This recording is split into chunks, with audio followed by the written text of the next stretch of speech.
Lahat ng kasama mo, may huli. Ikaw wala. Ang gamit ninyo, pare-pareho.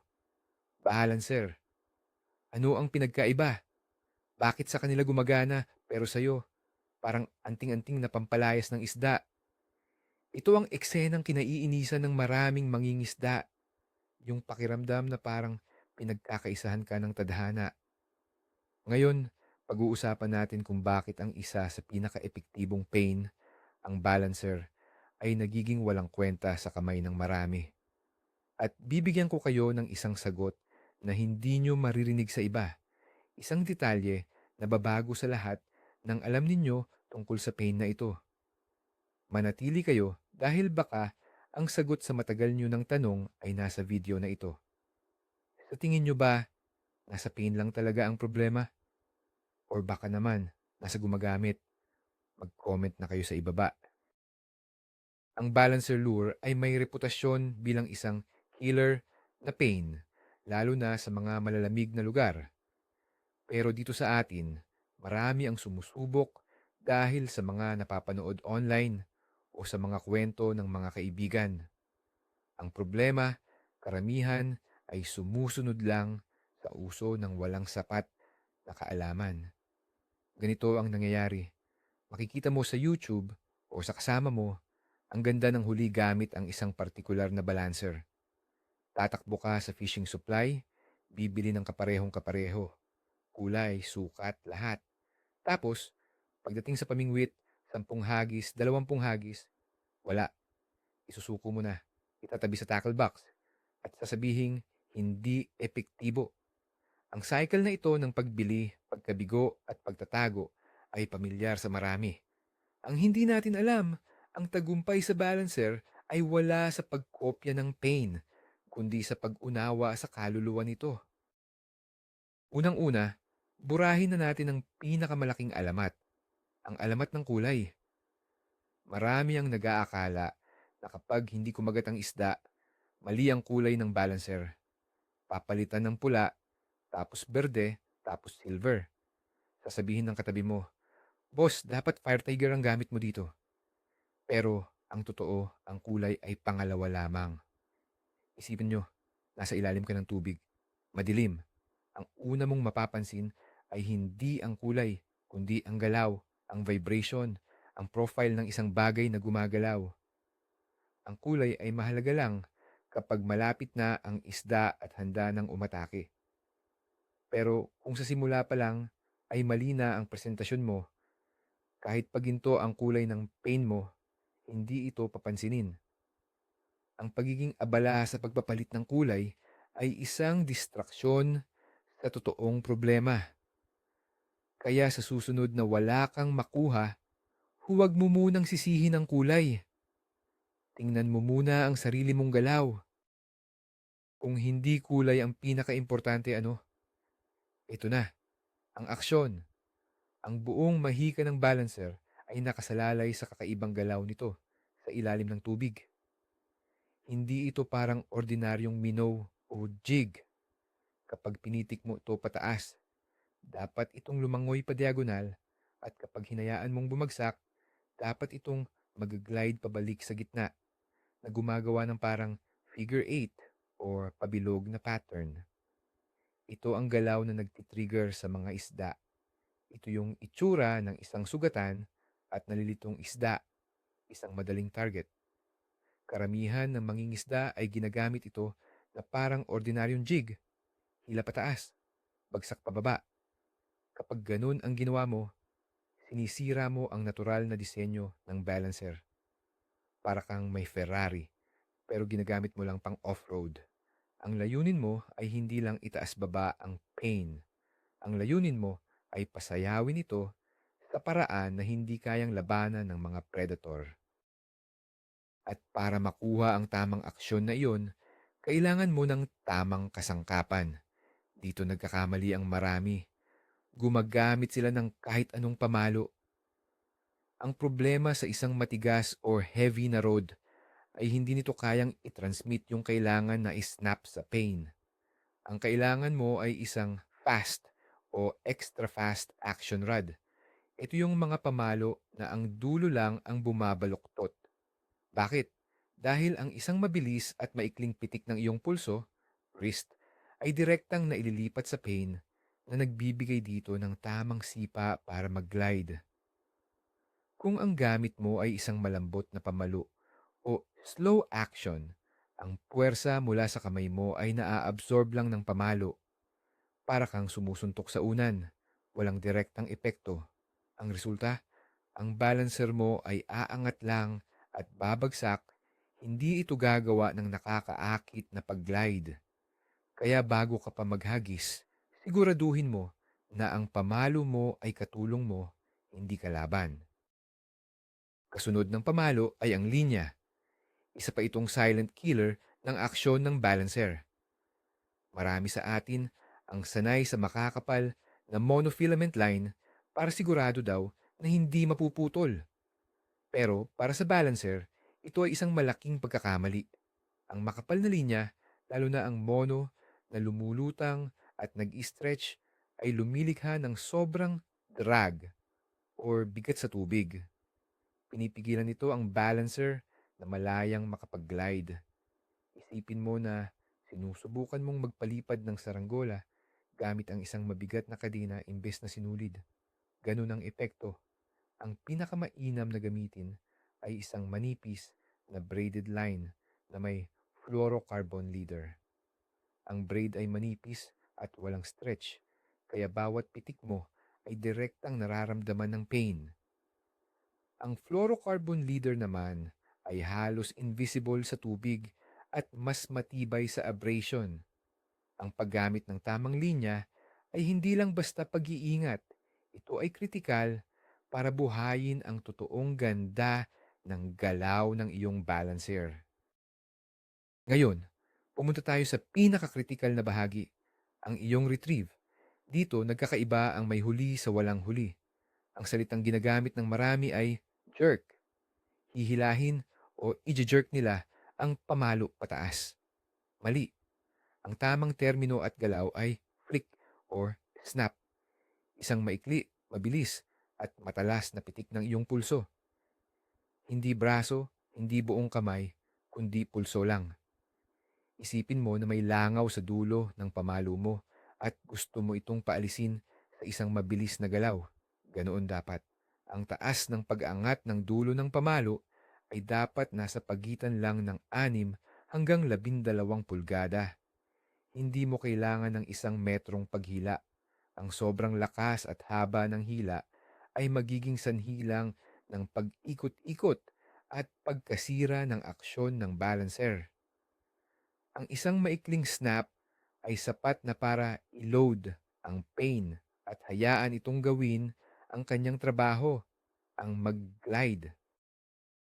Kung ang flick ang simula ng lahat, ang pause or paghinto naman ang katapusan at ang pinakaimportanting bahagi. Dito talaga kumakagat ang isda. Sa aking karanasan, siyam sa bawat 10 kagat ay nangyayari sa sandaling humihinto ang pain pagkatapos nitong mag-glide. Bakit? Dahil sa sandaling ito, ang balancer ay nagmumukhang isang nasaktang isda na madaling target. Pagkatapos mong gawin ang mabilis na flick, hayaan mong bumagsak ang balancer sa isang slackline o maluwag na linya. Huwag mong higpitan. Ang pagbagsak na ito ang nagbibigay daan para mag-glide ito pabalik sa gitna. Maraming mangingisda ang masyadong apurado. Pagkatapos ng hila, hihilahin na naman agad. Hindi nila binibigyan ng sapat na oras ang pain para kumpletuhin ang kanyang sayaw. Tandaan nyo ito, sa pangingisda gamit ng balancer, ang katahimikan at paghinto ay kasing halaga ng paggalaw. Gaano katagal dapat ang pause? Walang isang sagot para sa lahat dahil depende ito sa lalim ng tubig at sa mood ng isda. Pero may isang magandang panimulang teknik, ang pagbibilang. Pagkatapos mong pitikin ang pain, habang ito ay bumabagsak, magsimula kang magbilang sa isip mo. 1,001, 1,002, 1,003. Sa simula, subukan ng 3 hanggang 5 segundong pause. Panoorin mong maigi ang iyong linya. Kapag naramdaman mong tumama na ito sa ilalim o huminto na sa paglubog, doon mo malalaman kung gaano katagal bago ito bumalik sa gitna. Kung ang mga isda ay agresibo, maaaring mas maikling pause ang kailangan. Kung sila naman ay matamlay, baka kailangan mong pahabain ang pause hanggang 10 o 15 segundo. Ang pag-e-eksperimento sa haba ng iyong pause ay isang mahalagang diskarte para malaman kung ano ang gusto ng isda sa araw na iyon. Isa sa mga pinakamahirap na aspeto sa paggamit ng balancer ay ang pag-detect ng kagat. Huwag kang umasa sa isang malakas na thump o hila na parang sa ibang pain. Ang kagat sa balancer, lalo na sa pause, ay madalas na napaka-subtle or pino. Minsan, ito ay isang maliit na tick lang na mararamdaman mo sa iyong daliri. Madalas, makikita mo lang ito sa iyong linya, habang ang linya mo ay maluwag or slack. Habang bumabagsak ang pain, bigla mo na lang makikita itong tumalon o kumabig ng bahagya. Iyon na ang kagat. Sa sandaling yon, kailangan mong mag-react agad sa pamamagitan ng isang mabilis na hook set.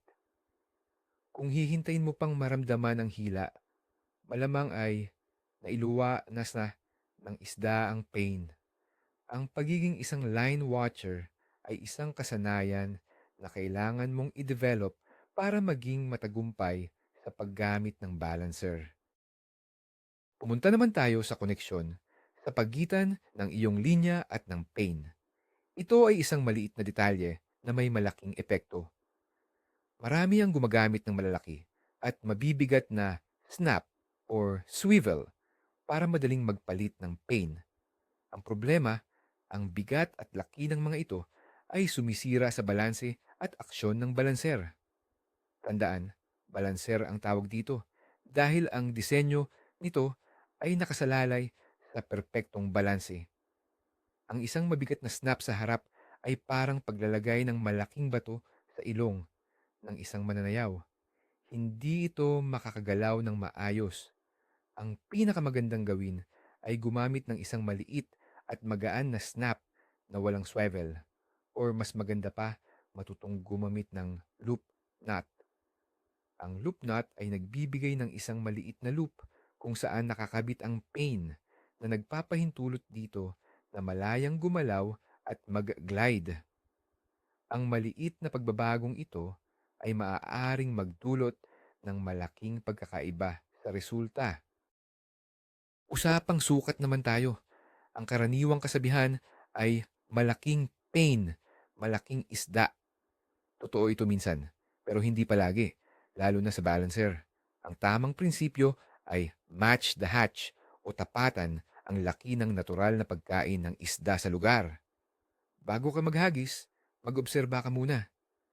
May maliliit na isda ba na tumatalon-talon sa ibabaw? Tingnan mo kung gaano sila kalaki. Kung ang mga bite fish ay 1 pulgada lang ang haba, huwag kang gagamit ng 3 pulgadang balancer. Ang mga predator ay sanay sa itsura at sukat ng kanilang karaniwang biktima. Ang isang pain na sobrang laki o sobrang liit kumpara sa nakasanayan nila ay maaaring maging kahina-hinala. Mas mabuti nang gumamit ng mas maliit na balanser at makahuli ng kahit ano, kaysa gumamit ng malaki at wala kang makuha buong araw. Ang pagpili ng tamang sukat ay pagpapakita ng pag-unawa sa ecosystem ng iyong pangingisdaan. Isang malaking pagkakamali ng mga mangingisda, hindi lang sa balancer, ay ang pag-focus lamang sa ilalim. Hinahagis nila ang pain, hinahayaan itong lumubog hanggang sa pinakailalim, at doon lang nila ito pinapagana. Pero paano kung ang mga isda ay hindi nasa ilalim?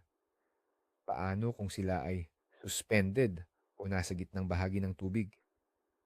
Ang balancer ay perpektong pain para dito. Pagkahagis mo, hayaan mong lumubog habang nagbibilang. Halimbawa, Kung alam mong 10 segundo bago tumama sa ilalim, subukan mong paganahin ito sa ika-5 segundo. Trabahuhin mo ang gitnang bahagi ng water column.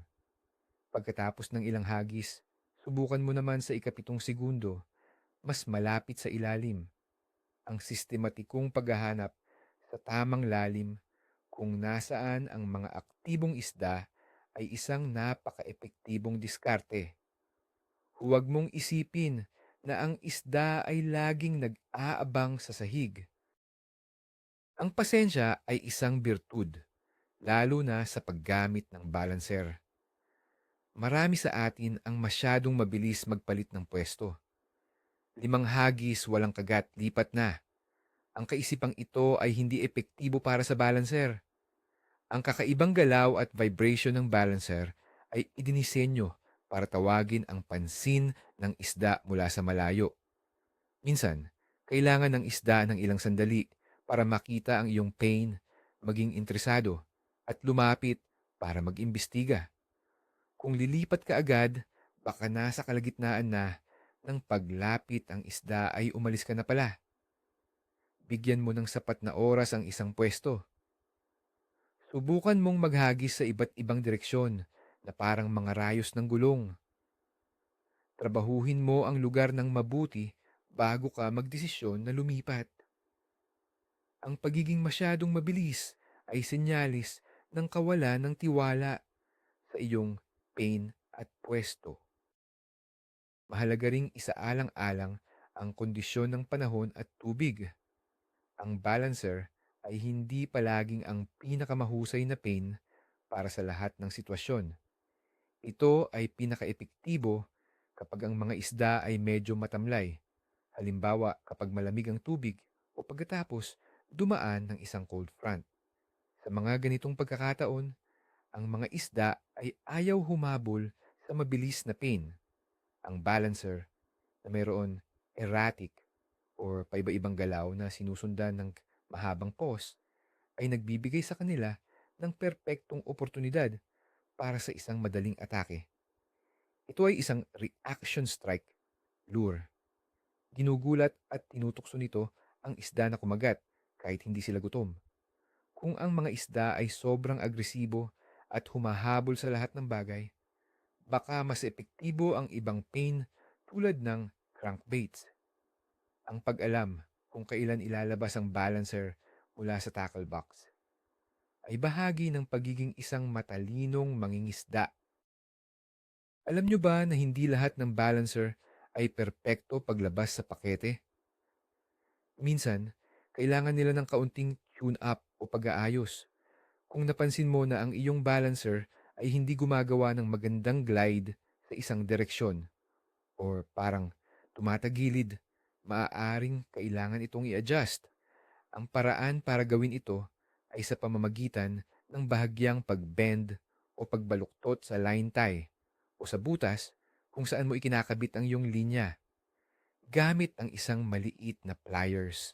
Kung gusto mong mas magaglide ito sa kanan, i-bend mo ang line tie ng napakaliit lang papuntang kaliwa. Kung gusto mo naman sa kaliwa, i-bend mo papuntang kanan. Gawin ito ng dahan-dahan at subukan sa tubig. Pagkatapos ng bawat maliit na adjustment, ang kakayahang i-customize ang galaw ng iyong pain ay isang advanced na teknik na maghihiwalay sa iyo sa karaniwang mangingisda. Pag-usapan naman natin ang tunog. May mga balancer na tahimik at mayroon ding mga may rattles o maliliit na bakal sa loob na lumilikha ng ingay. Alin ang mas maganda? Depende sa sitwasyon. Bilang isang pangkalahatang tuntunin sa malinaw na tubig at kapag ang mga isda ay maingat or pressured, mas maganda ang isang tahimik na pain. Ang sobrang ingay ay maaaring maging kahina-hinala sa kanila. Sa kabilang banda, sa madilim o malabong tubig o kapag malakas ang hangin, ang isang maingay na balancer ay maaaring makatulong sa isda na mahanap ang iyong pain. Ang tunog ay umaabot sa malayo sa ilalim ng tubig. Magandang magkaroon ng parehong klase sa iyong tackle box para mayroon kang pagpipilian depende sa kondisyon. Ang pag-eksperimento sa tunog ay isa pang paraan para malaman kung ano ang gusto ng isda sa araw na iyon. Ito ay isang simpleng bagay na madalas makaligtaan, ang talas ng iyong mga kawit. Ang mga balancer ay karaniwang may tatlong kawit, isa sa harap, isa sa likod, at isang treble hook sa ilalim. Dahil ang kagat sa balancer ay madalas na napakapino at hindi malakas, kailangan mo ng sobrang talas na mga kawit para masigurado ang magandang pagkapit. Maraming mga pain, kahit yung mga mahal, ay hindi gaanong matalas ang kawit paglabas sa pabrika. Bago mo gamitin ang isang bagong balancer, suriin mo ang mga kawit. Subukan mong idrag ang dulo nito sa iyong kuko. Kung dumudulas lang ito, kailangan itong hasain. Mag-invest sa isang magandang hook sharpener. Ilang segundo lang ng paghahasa ay maaaring maging pagkakaiba sa pagitan ng isang huli at isang missed strike. Ang matalas na kawit ay hindi isang luho, ito ay isang pangangailangan. Huwag nating kalimutan ang papel ng kawit sa likod o ang tinatawag na tail gunner. Hindi lang ito basta isang dagdag na kawit. Ito, kasama ang kawit sa harap, ay mahalaga sa pagpapanatili ng balanse ng pain habang ito ay nag-glide. At higit sa lahat, maraming isda, lalo na yung mga nag-aatubili ang umaatake sa likurang bahagi ng pain. Sila ay sumusunod muna, nag-oobserba, at pagkatapos ay susubukan itong i-disable sa pamamagitan ng pag-atake sa buntot. Kung ang iyong kawit sa likod ay hindi matalas o nakaposisyon ng maayos, marami kang makukuwang short strikes or mga kagat na hindi kumakapit. Kaya siguraduhin mong hindi lang ang treble hook sa ilalim ang iyong binibigyan ng pansin. Ang bawat bahagi ng balancer ay may dahilan kung bakit ito nandoon. Sa huli, may isang malaking mental o psikolohikal na hadlang. Ito ay ang kawalan ng tiwala. Kung sa simula pa lang ay hindi ka na naniniwala na gagana ang isang pain, malaki ang tsansa na hindi mo ito gagamitin ng tama. Magiging apurado ka, hindi ka magkakaroon ng pasensya, at pagkatapos ng ilang hagis ay papalitan mo na ito. Ang pagiging epektibo sa paggamit ng balancer ay nangangailangan ng tiwala sa proseso. Tiwala na kahit wala kang nararamdaman, ang pain mo sa ilalim ay gumagawa ng isang nakakaakit na sayaw. Tiwala na kailangan mong bigyan ng sapat na oras ang pause. Kung wala kang tiwala, hindi mo ito mapapagana. Kaya sa susunod na gagamitin mo ito, isipin mo, ito ay isang proven fish catcher. Kailangan ko lang gawin ang tama. Ang pagbabago ng iyong mindset ay kasing halaga ng pagbabago ng iyong technique. I-picture natin ang isang perpektong senaryo. Umaga, kalmado ang tubig. Nakita mo ang mga maliliit na isda na naglalaro malapit sa isang istruktura. Kinuha mo ang isang maliit na balancer na may natural na kulay. Ikinabit mo ito gamit ang isang loop knot sa iyong manipis na braided line na may fluorocarbon leader. Ang gamit mong pamalo ay isang fast action rod. Inihagis mo ito lampas sa iyong target. Hinayaan mong lumubog. Pagkatapos, isang maikli at mabilis na pitik ng iyong pulso. Hinyaan mong mag-slack ang linya at nagbilang ka. 1,001, 1,002, 1,003. Nakatutok ang iyong mata sa linya. Bigla, nakita mo itong bahagyang kumabig. Mabilis kang nag-set ng hook. At ayun na, isda!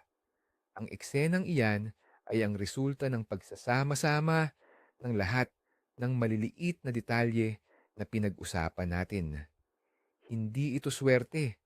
Ito ay tamang execution. Kaya ano ang isang kritikal na detalye na nagbubuklod sa lahat ng ito? Ano ang sikreto na hindi sinasabi ng iba? Ito ay ang pag-unawa sa ritmo. Ang pangingisda gamit ang balancer ay parang pagsasayaw. Mayroon itong tamang tiyempo, tamang kumpas. Ang ritmo ay pitik, hinto, glide, hinto, ulit. Ang bawat elemento, ang pamalo, linya, buhol, at ang iyong galaaw ay dapat nagtutulungan para makamit ang perpektong ritmong ito. Ang pinakamalaking pagkakamali ng marami ay ang pag-focus sa isang aspeto lang, tulad ng kulay, habang binabaliwala ang buong sistema. Ang balancer ay hindi isang pain na basta mo na lang hinahagis at hinihila. Ito ay isang instrumentong nangangailangan ng tamang pagtugtog. Kapag nakuha mo na ang tamang ritmo, doon mo lang mapapalabas ang tunay nitong galing. At yon ang magiging pagkakaiba sa pagitan mo at ng lahat ng iba pa na laging bokya. Kaya ayun na nga, mga kamangingisda, ang problema ay hindi na sa kulay, hindi sa brand, at lalong hindi sa balancer mismo. Ang problema ay nasa ritual, sa maling paggalaw, sa maling paghinto, sa maling gamit ng kasangkapan. Ito ay isang sistema kung saan ang bawat maliit na bahagi ay mahalaga. Ang pinakamalaking twist sa lahat ng ito, ang balancer ay hindi mo pinapagana. Hinahayaan mo itong gumana mag-isa. Ang trabaho mo lang ay bigyan ito ng tamang simula sa isang mabilis na pitik at pagkatapos, huwag mo nang pakialaman. Hayaan mo itong mag-glide at huminto. Sa katahimikan ng paghinto, doon nangyayari ang mahika. Ang pagkaunawang ito ay babaguhin ang iyong pananaw mula sa pagiging agresibo patungo sa pagiging isang mapagpasensya at matalinong mangingisda. Salamat sa panunood. Kung may natutunan kayo at sa tingin nyo ay makakatulong ito, huwag kalimutang i-like ang video na ito at mag-subscribe para sa mas marami pang tips. At para sa inyo, ito ang tanong ko. Ano ang pinakamalaking pagkakamali na nalaman ninyong ginagawa nyo sa pangingisda, hindi lang sa balancer, kundi sa pangkalahatan? I-share nyo sa comment section.